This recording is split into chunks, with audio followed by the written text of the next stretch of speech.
Alrighty, everyone. Welcome back. We're gonna continue with the new book, right? Say not continue. We're gonna start with the new book today, and this book, as you can see here on the screen, is called Charlie and the Chocolate Factory. It is one of my most favorite books. Anyway, let's start with the story. Chapter 1. Here comes Charlie. These two very old people are the father and mother of Mr. Bucket. Their names are Grandpa Joe and Grandma Josephine. And these two very old people are the father and mother of Mrs. Bucket. Their names are Grandpa George and Grandma Georgina. This is Mr. Bucket. This is Mrs. Bucket. Mr. and Mrs. Bucket have a small boy whose name is Charlie. This is Charlie. How do you do? And how'd you do? And how do you do? And how do you do again? He is pleased to meet you. The whole of this family, the 6 grown-ups, count them, and little Charlie Bucket lived together in a small wooden house on the edge of a great town. The house wasn't nearly large enough for so many people, and life was extremely uncomfortable for them all. There were only 2 rooms in the place altogether, and there was only one bed. And the bed was given to the 4 grandparents because they were so old and tired. They were so tired, they never got out of it. Grandpa Joe and Grandma Josephine on this side, and Grandpa George and Grandma Georgina on the other side. Mr. and Mrs. Bucket and little Charlie slept in the other room, upon mattresses on the floor. In the summertime, this wasn't too bad, but in the winter, freezing cold draughts flew across the floor all night long, and it was, oh, awful. There wasn't any question of them being able to buy a better house, or even one more bed to sleep in. They were far too poor for that. Mr. Bucket was the only person in the family with a job. He worked in a toothpaste factory, where he sat all day long at a bench and screwed the little caps on to the tops of the tubes of the toothpaste after the tubes had been filled. But a toothpaste cap screwer is never paid very much money, and poor Mr. Bucket, however hard he worked and however fast he screwed on the caps, was never able to make enough to buy 1/2 of the things that so large a family needed. There wasn't even enough money to buy proper food for them all. The only meals they could afford were bread and margarine for breakfast, boiled potatoes and cabbage for lunch, and cabbage soup for supper. Sundays were a bit better. They all looked forward to Sundays because then, although they had exactly the same, everyone was allowed a second helping. The Buckets, of course, didn't starve, but every one of them, the 2 old grandfathers, the 2 old grandmothers, Charlie's father, Charlie's mother, and especially Charlie himself, went from about morning till night with a horrible empty feeling in their tummies. Charlie felt it worst of all, and although his father and mother often went without their own share of lunch or supper so that they could give it to him, it still wasn't nearly enough for a growing boy. He desperately wanted something more filling and satisfying than cabbage and cabbage soup. The one thing he longed for more than anything else was chocolate. Walking to school in the mornings, Charlie could see the great slabs of chocolate piled up high in the shop windows, and he would stop and stare and press his face against the glass, his mouth watering like mad. Many times a day, he would see other children taking bars of creamy chocolate out of their pockets and munching on them greedily, and that, of course, was pure torture. Only once a year, on his birthday, did Charlie Bucket ever get to taste a bit of chocolate. The whole family saved up their money for that special occasion, and when the great day arrived, Charlie was always presented with one small chocolate bar to eat all by himself. And each time he received it, on those marvelous birthday mornings, he would place it carefully in a small wooden box that he owned. and treasure it as though it were a bar of solid gold. And for the next few days, he would allow himself only to look at it, but never to touch it. Then at last, when he could stand it no longer, he would peel back a tiny bit of the paper wrapping at one corner to expose a tiny bit of chocolate. And then he would take a tiny nibble, just enough to allow the lovely sweet taste to spread slowly over his tongue. The next day, he would take another tiny nibble, and so on and so on. And in this way, Charlie would make his six-penny bar of birthday chocolate last him for more than a month. But I haven't told you about the one awful thing that tortured little Charlie, the lover of chocolate, more than anything else. This thing, for him, was far, far worse than seeing slabs of chocolate in the shop windows or watching other children munching bars of creamy chocolate right in front of him. It was the most terrible, torturing thing you could imagine, and it was this. In the town itself, actually within sight of the house in which Charlie lived, there was an enormous chocolate factory. Just imagine that. And it wasn't simply an ordinary, enormous chocolate factory either. It was the largest and most famous in the whole world. It was Wonka's factory, owned by a man called Mr. Willy Wonka, the greatest inventor and maker of chocolate that there has ever been. And what a tremendous, marvelous place it was. It had huge iron gates leading into it, and a high wall surrounding it, and smoke belching from the chimneys, and strange whizzing sounds coming from deep inside it. And outside the walls, for half a mile around, in every direction, the air was scented with the heavy, rich smell of melting chocolate. Twice a day, on his way to school and from school, little Charlie Bucket had to walk right past the gates of the factory. And every time he went by, he would begin to walk very, very slowly.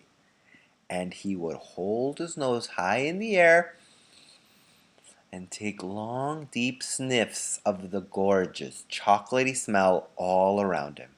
Oh, how we loved that smell.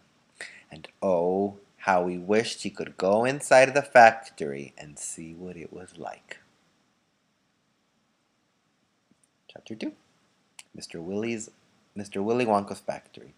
Please remember that I am now going to be recording all 5 videos now, just so it's easier on me and I don't have to upload a video every day. But should you choose, you can watch a video every day after you have your lunch, kind of like we do in class. You could choose to watch all 5 today and then wait till next week. The video will be uploaded so you can hear them again I know you love my lovely voice and my reading. So anyway, you can pause here, return later, or you can continue. Anyway, Chapter 2, Mr. Willy Wonka's Factory. In the evenings, after he had finished his supper of watery cabbage soup, Charlie always went into the room of his 4 grandparents to listen to their stories, and then afterwards to say goodnight. Every one of these old people was over 90. They were as shriveled as prunes and as bony as skeletons. And throughout the day, until Charlie made his appearance, they lay huddled in their bed, 2 at the either end, with nightcaps on to keep their heads warm, dozing the time away, with nothing to do.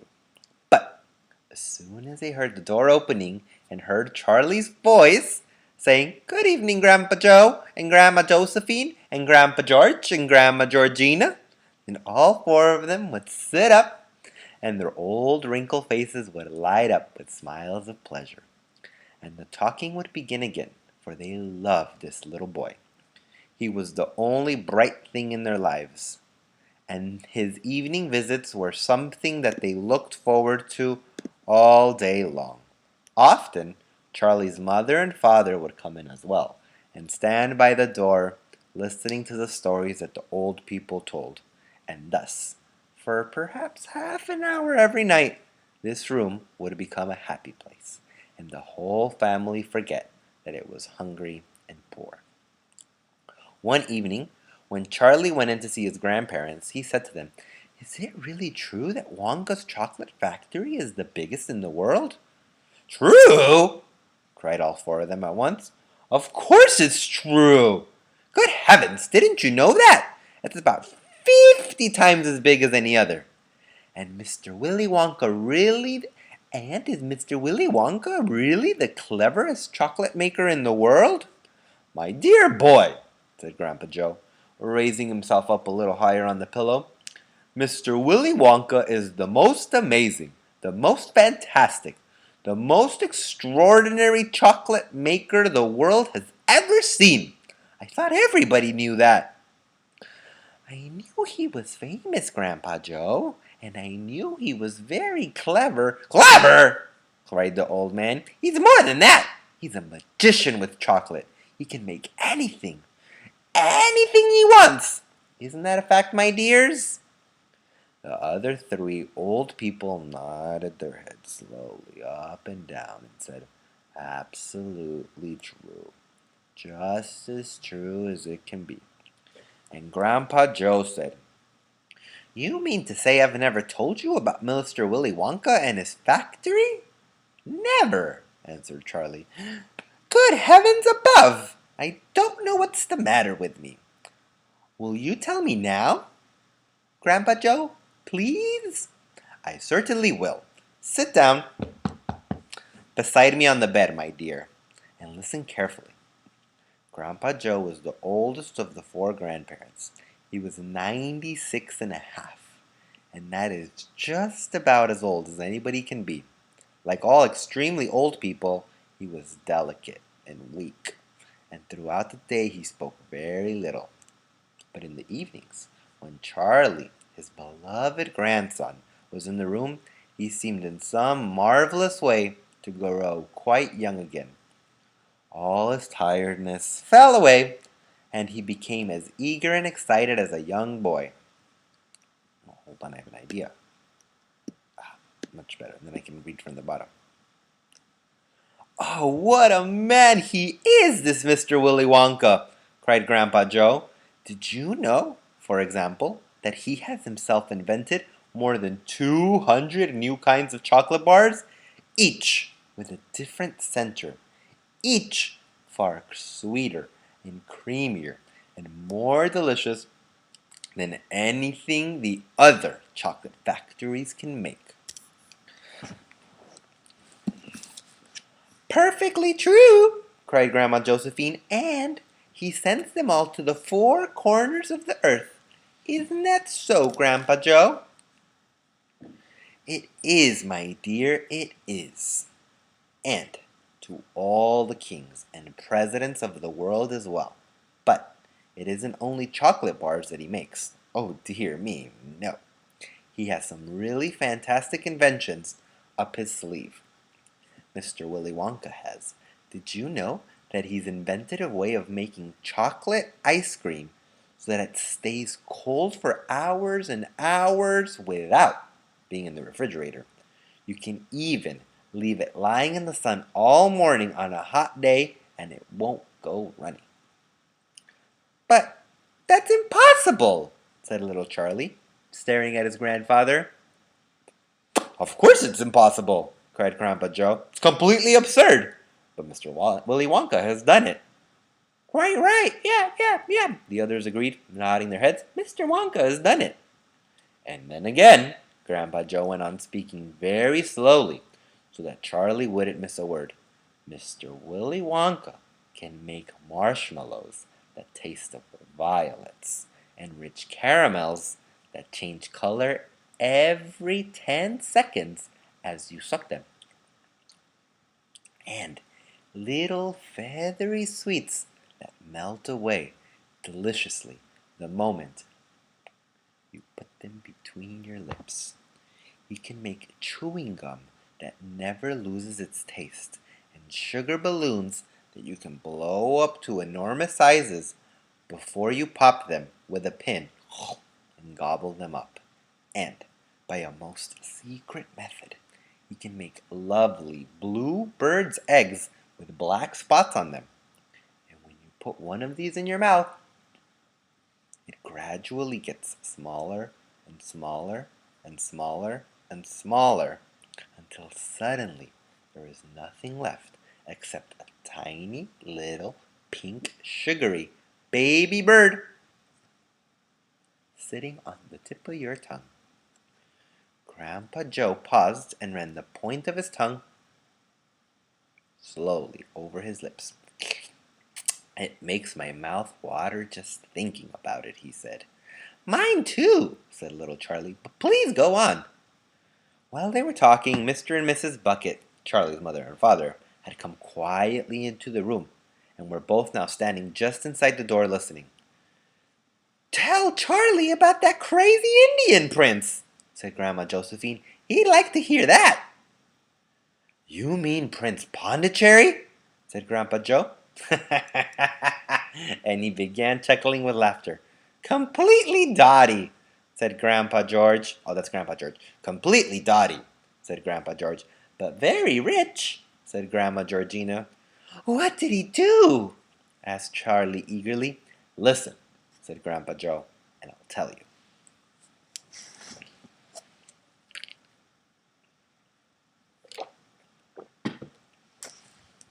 Pause and continue. Chapter 3. Mr. Wonka and the Indian Prince. Prince Pondicherry wrote a letter to Mr. Willy Wonka, said Grandpa Joe, and asked him to come all the way out to India and build him a colossal palace entirely out of chocolate. Did Mr. Wonka do it, Grandpa? He did indeed.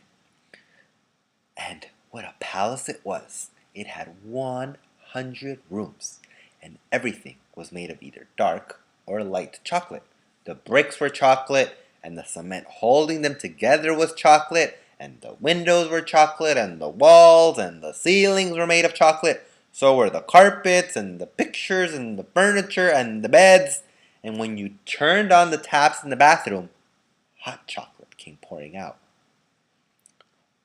When it was all finished, Mr. Wonka said to Prince Pondicherry, I warn you though, it won't last very long, so you'd better start eating it right away. Nonsense! Shouted the prince. I'm not going to eat my palace. I'm not even going to nibble on the staircases or lick the walls. I'm going to live in it. But Mr. Wonka was right, of course, because soon after this there came a very hot day with a boiling sun, and the whole palace began to melt. And then it sank slowly to the ground, and the crazy prince, who was dozing in the living room at the time, woke up to find himself swimming around in a huge brown sticky lake of chocolate. Little Charlie sat very still and at the edge of his bed, staring at his grandfather. Charlie's face was bright, and his eyes were stretched so wide that you could see the whites all around. Is all this really true? He asked, or are you pulling my leg? It's true, it's true, cried all four of the old people at once. Of course it's true. Ask anyone you like.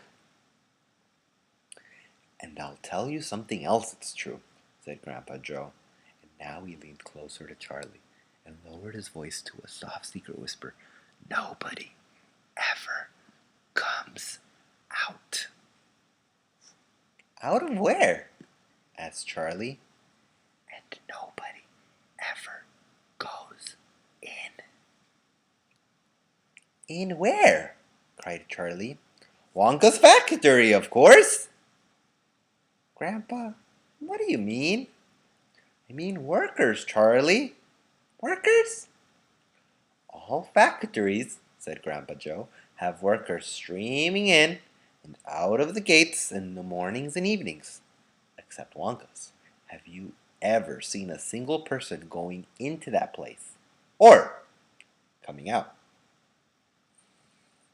Little Charlie slowly looked at each of the four old faces, one after the other, and they all looked back at him. They were friendly, smiling faces, but they were also quite serious. There was no sign of joking or leg pulling from any of them. "Well, have you?" asked Grandpa Joe. I really don't know, Grandpa," Charlie stammered. "Whenever I walk past the factory, the gates seem to be closed." "Exactly," said Grandpa Joe. "But there must be people working there." "Not people, Charlie." "Oh, that was Charlie." "Exactly," said Grandpa Joe. "But there must be people working there." "Not people, Charlie. Not ordinary people, anyway." "Then who?" cried Charlie. "Aha! That's it, you see. That's another of Mr. Willy Wonka's clevernesses." "Charlie, dear," Mrs. Bucket called out from where she was standing by the door, "it's time for bed. That's enough for tonight." "But, Mother, I must hear." "Tomorrow, my darling." "That's right," said Grandpa Joe. "I'll tell you the rest of it tomorrow evening." Chapter 4. The Secret Workers. The next evening, Grandpa Joe went on with the story. "You see, Charlie," he said, "not so very long ago, there used to be thousands of people working in Mr. Willy Wonka's factory. Then one day, all of a sudden, Mr. Wonka had to ask every single one of them to leave, to go home, and to never come back." "But why?" asked Charlie. "Because of spies." "Spies?" "Yes. All the other chocolate makers, you see, had begun to grow jealous of the wonderful sweets that Mr. Wonka was making, and they started sending in spies to steal his secret recipes.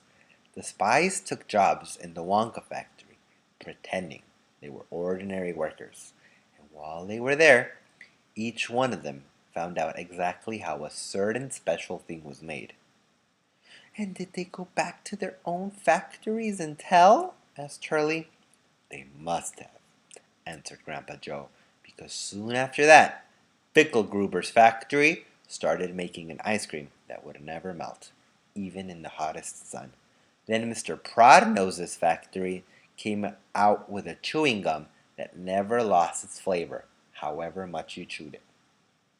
And then Mr. Slugworth's factory began making sugar balloons that you could blow up to huge sizes before you popped them with a pin and gobbled them up, and so on and so on. And Mr. Willy Wonka tore his beard and shouted, "This is terrible! I shall be ruined! There are spies everywhere! I shall have to close the factory." "But he didn't do that," Charlie said. "Oh, yes, he did. He told all the workers that he was sorry, but they would have to go home. Then he shut the main gates, fastened them with a chain, and suddenly Wonka's giant chocolate factory became silent and deserted. The chimneys stopped smoking, and the machines stopped whirring, and from then on, not a single chocolate or sweet was made. Not a soul went in or out, and even Mr. Willy Wonka disappeared completely. Months went by, Grandpa Joe went on, but still the factory remained closed, and everybody said, "Poor Mr. Wonka, he was so nice and he made such marvelous things, but he's finished now. It's all over." Then something astonishing happened. One day, early in the morning, thin columns of white smoke were seen to be coming out of the tops of the chimneys, on tops of the tall chimneys of the factory. People in the town stopped and stared. "What's going on?" they cried. "Someone's lit the furnaces. Mr. Wonka must be opening up again." They ran to the gates, expecting to see them wide open and Mr. Wonka standing there to welcome his workers back. But no, the iron gates were still locked and chained as securely as ever, and Mr. Wonka was nowhere to be seen. "But the factory is working!" the people shouted. "Listen! You can hear the machines. They're all whirring again. And you can smell the smell of melting chocolate in the air." Grandpa Joe leaned forward and laid a long bony finger on Charlie's knee, and he said softly, "But most mysterious of all, Charlie, were the shadows in the windows of the factory. The people standing on the street outside could see small dark shadows moving about behind the frosted glass windows." "Shadows of whom?" said Charlie quickly. That's exactly what everyone else wanted to know. "The place is full of workers!" the people shouted. "But nobody's gone in! The gates are locked! It's crazy! Nobody ever comes out either!" "But there was no question at all," said Grandpa Joe, "that the factory was running. And it's gone on running ever since, for the last 10 years.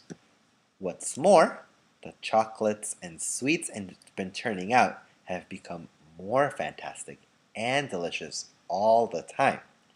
And of course, now, when Mr. Wonka invents some new or wonderful sweet, neither Mr. Ficklegruber, nor Mr. Prodnose, nor Mr. Slugworth, nor anybody else is able to copy it.